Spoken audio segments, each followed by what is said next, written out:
video, we're going to look at the local men's basketball team because they had a great season. The scores you see here are the scores that they had in each of 20 games. And what we're going to do first is I want to make a frequency table.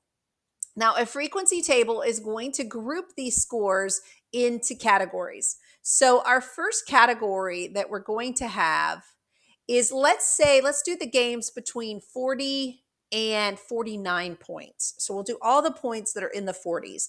You can see from our list, that's 3 of them. Okay. And then our next group, let's make 50 to 59. And that's 1, 2, 3, 4, 5, 6, 7 of the games. They scored 50 to 59. You can see my pattern here. Next, I'm going to do 60 to 69. That's 1, 2, 3, 4, 5, 6, 7. 7 of those. And then we'll do 7 to 79. And that's 2, the 2 games they scored 76. And then, oh, wow, they scored 89 points in one of the games. And that'll go in our last category. Now, what we can do then with that information is we can make a histogram. So I'm going to kind of just section this off. Ideally, I would want to, make them equal size.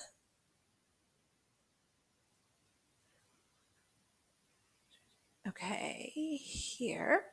And what I want is this group to represent the 0 to 10. And they didn't have any games that did that, did they? But I want to make it a good reflection. So we know don't have any of those. So I may need to lengthen my axis here, and that's okay. Yep, and I do.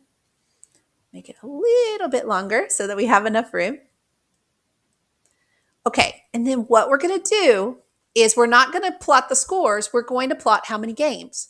So 1, 2, 3, 4, 5, 6, 7, because that's C7. Okay, so the 40 to 49, we're going to do a bar that's 3 high.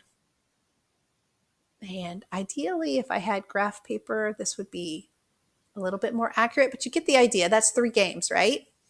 And then I've got 7 games in the 50 to 59. So that bar obviously needs to be higher, right? Because they had more games. Then I've got 7 in the 60 to 69 range, right? There we go. And then in the 70 to 79, we only had 2 games in that category. And then we had 1 game in the 80 to 89. Okay. And so I want you to see that the frequency table gives us the information then to make the histogram. That then we know how high to make the bars on each one of those.